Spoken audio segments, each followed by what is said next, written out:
रहते हैं। हम सब लोग अपने अपने बिजली और पानी के बिल देना बंद करेंगे और हम लोग दिल्ली की जनता से अपील करते हैं कि दिल्ली की जनता भी अपने अपने बिजली पानी के बिल देना बंद करे। कल सुबह 11 बजे से अनिश्चितकालीन उपवास के ऊपर मैं बैठ रहा हूँ। ये अनशन नहीं है। हम सरकार से कुछ नहीं मांग रहे हैं, शीला दीक्षित जी से कुछ नहीं मांग रहे हैं। 2 साल बहुत इन लोगों से मांग के देख लिया, ये समझ में आ गया कि ये सरकारें अंग्रेजों से भी बदतर है और ये सरकार कुछ नहीं देने वाली है। इस बार हमारी अपील सीधी जनता से है, दिल्ली की जनता से अपील है कि दिल्ली की जनता अपने बिजली और पानी के बिल देना बंद करे। अभी पिछले 2-3 महीने से हम काफ़ी दिल्ली के अंदर घूमे हैं, गली गली में घूमे हैं और महंगाई की वजह से आम जनता का, दिल्ली की जनता का जीना मुश्किल हो गया है और ख़ास तौर से बिजली और पानी के बिल इतने ज़्यादा आ रहे हैं। कई लोग तो लोन ले लेके, कर्जा ले लेके अपने पानी बिजली के बिल भर रहे हैं, लेकिन ये कब तक चलेगा? सितंबर के महीने में पिछली बार हमने जनता से अपील की थी कि बिजली और पानी के बिल देना बंद करें, लेकिन जब जनता के पास जाते थे तो जनता कहती थी कि बिजली काट गए तो क्या होगा। और आजकल की ज़िंदगी में बिना बिजली के एक दिन भी रह पाना बड़ा मुश्किल है। बिजली काट गए क्या होगा? हमने कहा बिजली खुद जोड़ लेना, अगर बिजली खुद जोड़ लेंगे, केस कर दिया तो क्या होगा?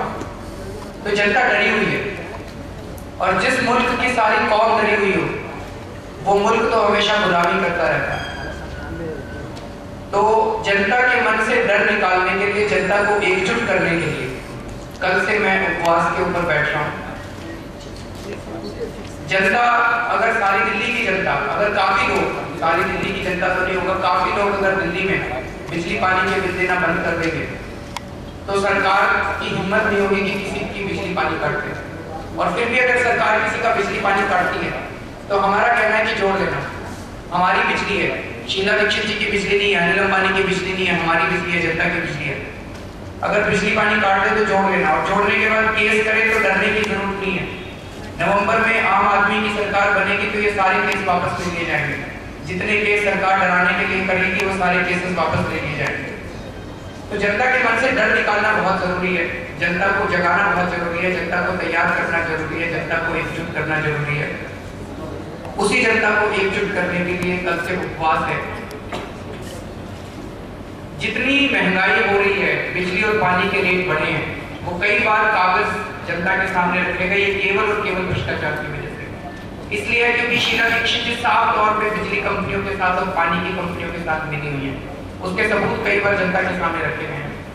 और ज्यादा परेशानी की बात यह है कि अब शीला दीक्षित जी कह रही है कि इन बिजली कंपनियों को 20,000 करोड़ रुपए का घाटा हो गया 2 साल के अंदर। ये पूरा का पूरा घाटा पर्ची है। तेजिंदर खन्ना जी कहते हैं कि 30,000 करोड़ का प्रॉफिट हो गया, शीला दीक्षित जी कहते हैं कि 20,000 करोड़ का नुकसान हो गया। सबको पता है कि बलजिंदर सिंह जी ने 2010 में ऑर्डर बनाया था कि दिल्ली में बिजली की दरें कम की जाएं। उस ऑर्डर को शीला दीक्षित जी ने दबा दिया और 3 साल हो गए, बीजेपी ने उस ऑर्डर के दबाने के ऊपर या उससे जुड़े मुद्दों पे एक भी प्रश्न विधानसभा में नहीं उठाया, एक बार भी नहीं उसके ऊपर बात की। अब चुनाव के पहले बीजेपी भी विरोध का नाटक कर रही है, ना संसद में उठाया ना उन्होंने विधानसभा में उठाया।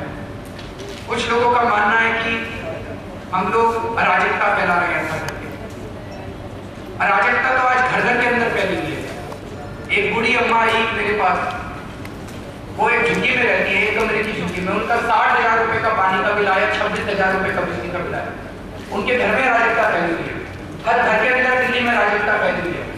तो अगर दिल्ली में लोग बिजली और पानी के बिल देना बंद करेंगे तो मुझे ये लगता है कि लोगों के घरों में तो सुख चैन आएगा। हो सकता है शीला जी के और अनिल अंबानी जी के घर में अराजकता फैल जाए।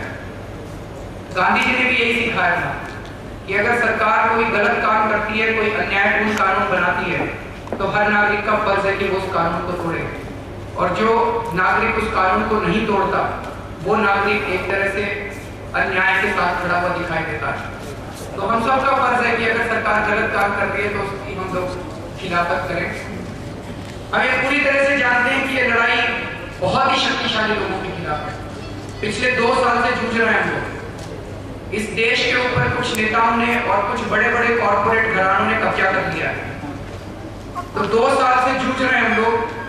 भारतीय जनतंत्र पूरी तरह से इन बड़े बड़े कुछ भ्रष्ट लोगों के हाथ की कठपुतली बनता जाना, उनसे उसे आजाद कराना होगा। कल 23 मार्च है। कल के दिन भगत सिंह, सुखदेव, राजगुरु, इनको फांसी दी गई थी। कल बलिदान दिवस है और कल ही के दिन ये चालू हो रहा है उपवास। और हमें ये लगता है कि ये एक तरह से आज़ादी की दूसरी लड़ाई है और इसमें बलिदान, त्याग, तप, तपस्या सबकी जरूरत पड़ेगी। उसी दिशा में ये उपवास एक कदम है। आज हम लोग बहुत खुशकिस्मत हैं, हमारे साथ शहीद